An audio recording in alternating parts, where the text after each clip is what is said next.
Hello, Tourist Information Centre. Mike speaking. How can I help you? Oh, hi. I wanted to find out about cookery classes. I believe there are some one-day classes for tourists. Well, they're open to everyone, but tourists are always welcome. OK, let me give you some details of what's available. There are several classes. One very popular one is at the food studio.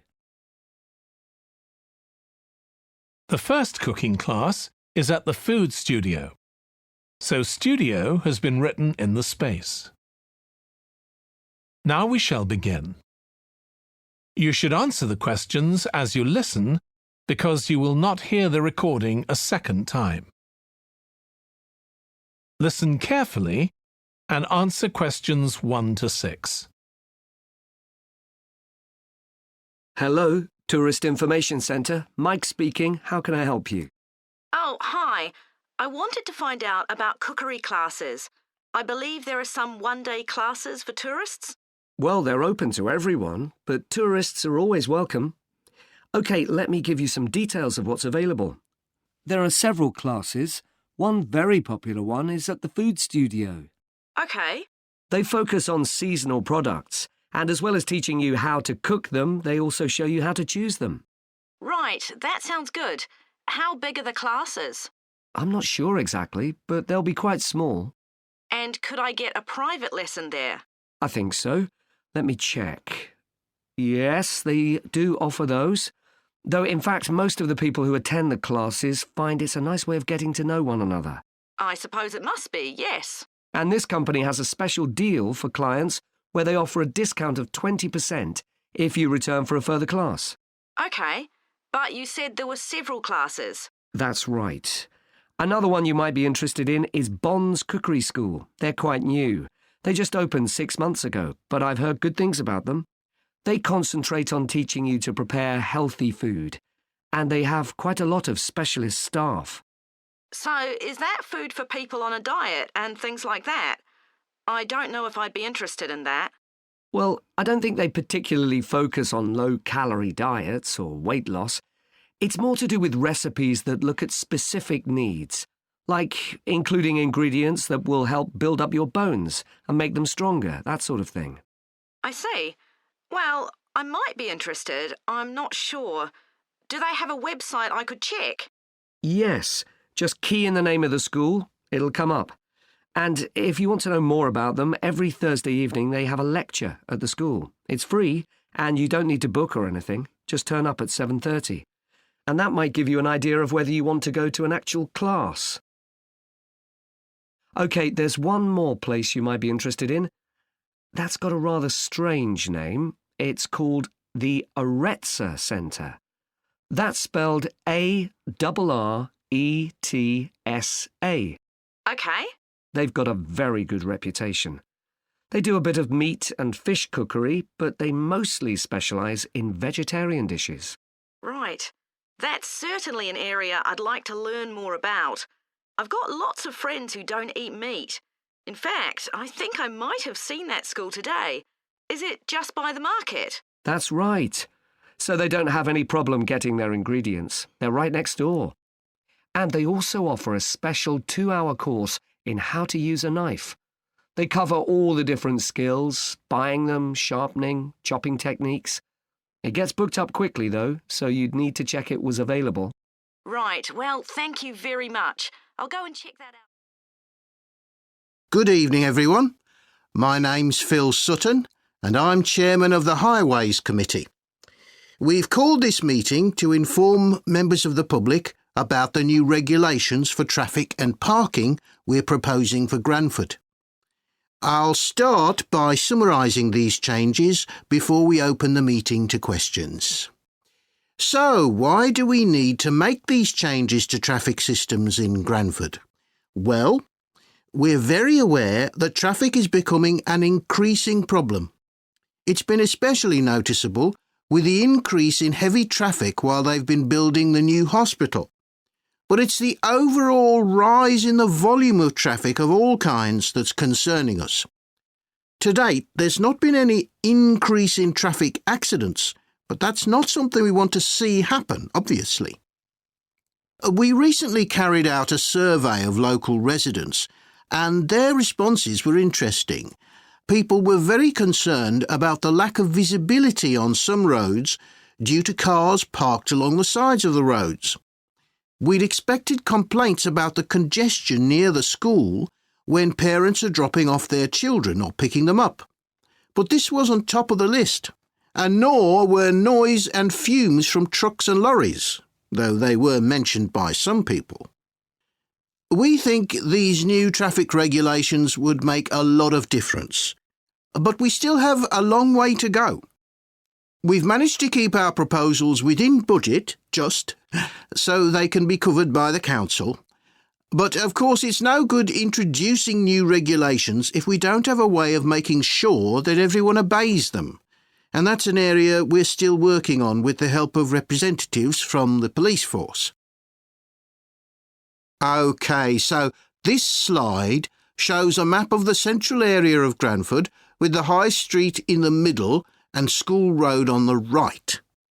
Now, we already have a set of traffic lights in the High Street at the junction with Station Road, but we're planning to have another set at the other end at the School Road junction to regulate the flow of traffic along the High Street.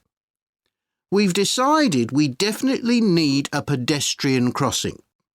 We considered putting this on School Road just outside the school, but in the end we decided that could lead to a lot of traffic congestion. So we decided to locate it on the High Street, crossing the road in front of the supermarket. That's a very busy area, so it should help things there. We're proposing some changes to parking. At present, parking isn't allowed on the High Street outside the library, but we're going to change that and allow parking there, but not at the other end of the High Street near School Road. There'll be a new no parking sign on School Road just by the entrance to the school, forbidding parking for 25 metres. This should improve visibility for drivers and pedestrians, especially on the bend just to the north of the school. As far as disabled drivers are concerned, at present they have parking outside the supermarket, but lorries also use those spaces, so we've got 2 new disabled parking spaces on the side road up towards the bank. It's not ideal, but probably better than the present arrangement. We also plan to widen the pavement on School Road. We think we can manage to get an extra half metre on the bend just before you get to the school, on the same side of the road. Finally, we've introduced new restrictions on loading and unloading for the supermarket, so lorries will only be allowed to stop there before 8 a.m. That's the supermarket on School Road. We kept to the existing arrangements with the High Street supermarket. OK, so that's about it. Now, We've got to choose a topic for our experiment, haven't we, Jack?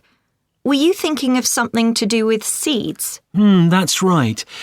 I thought we could look at seed germination, how a seed begins to grow. OK. Any particular reason? I know you're hoping to work in plant science eventually. Yeah, but practically everything we do is going to feed into that. No, there's an optional module on seed structure and function in the 3rd year that I might do. So I thought it might be useful for that. If I choose that option, I don't have to do a dissertation module. Good idea. Well, I thought for this experiment, we could look at the relationship between seed size and the way the seeds are planted. So we could plant different sized seeds in different ways and see which grow best. OK. We'd need to allow time for the seeds to come up. That should be fine if we start now. A lot of the other possible experiments need quite a bit longer. So that'd make it a good one to choose. And I don't suppose it'd need much equipment. We're not doing chemical analysis or anything. Though that's not really an issue. We've got plenty of equipment in the laboratory. Yeah, we need to have a word with the tutor if we're going to go ahead with it, though. I'm sure our aim's OK. It's not very ambitious, but the assignment's only 10% of our final mark, isn't it? But we need to be sure we're the only ones doing it. Yeah, it's only 5% actually, but it'd be a bit boring if everyone was doing it. Did you read that book on seed germination on our reading list? The one by Graves? I looked through it for my last experiment, though it wasn't all that relevant there. It would be for this experiment, though. I found it quite hard to follow. Lots about the theory, which I hadn't expected. Yes, I'd been hoping for something more practical. It does include references to the recent findings on genetically modified seeds, though. Yes, that was interesting. I read an article about seed germination by Lee Hall. About seeds that lie in the ground for ages and only germinate after a fire. That's the one. I knew a bit about it already, but not about this research. His analysis of figures comparing the times of the fires and the proportion of seeds that germinated was done in a lot of detail. Very impressive. Was that the article with the illustrations of early stages of plant development? They were very clear. I think those diagrams were in another article. Anyway, shall we have a look at the procedure for our experiment? We'll need to get going with it quite soon. Right. So the first thing we have to do is find our seeds. I think vegetable seeds would be best, and obviously they mustn't all be the same size. So how many sorts do we need? About 4 different ones? I think that would be enough. There'll be quite a large number of seeds for each one. Then for each seed, we need to find out how much it weighs and also measure its dimensions. And we need to keep a careful record of all that. That'll be quite time-consuming. And we also need to decide how deep we're going to plant the seeds, right on the surface a few millimetres down or several centimetres. OK, so then we get planting. Do you think we can plant several seeds together in the same plant pot? No, I think we need a different one for each seed. Right. And we'll need to label them. We can use different coloured labels. Then we wait for the seeds to germinate. I reckon that'll be about 3 weeks, depending on what the weather's like. Then we see if our plants have come up and write down how tall they've grown. Then all we have to do is look at our numbers and see if there's any relation between them. That's right. So then... Hi. Today we're going to be looking at animals in urban environments. And I'm going to be telling you about some research on how they're affected by these environments. Now, in evolutionary terms, urban environments represent huge upheavals, the sorts of massive changes that usually happen over millions of years. And we used to think that only a few species could adapt to this new environment. One species which is well known as being highly adaptable is the crow, and there have been various studies about how they manage to learn new skills. Another successful species is the pigeon, because they're able to perch on ledges on the walls of city buildings, just like they once perched on cliffs by the sea. But in fact, we're now finding that these early immigrants were just the start of a more general movement of animals into cities, and of adaptation by these animals to city life. And one thing that researchers are finding especially interesting is the speed with which they're doing this. We're not talking about gradual evolution here. These animals are changing fast. Let me tell you about some of the studies that have been carried out in this area. So, in the University of Minnesota, a biologist called Emily Snellrud and her colleagues looked at specimens of urbanized small mammals such as mice and gophers that had been collected in Minnesota and that are now kept in museums there.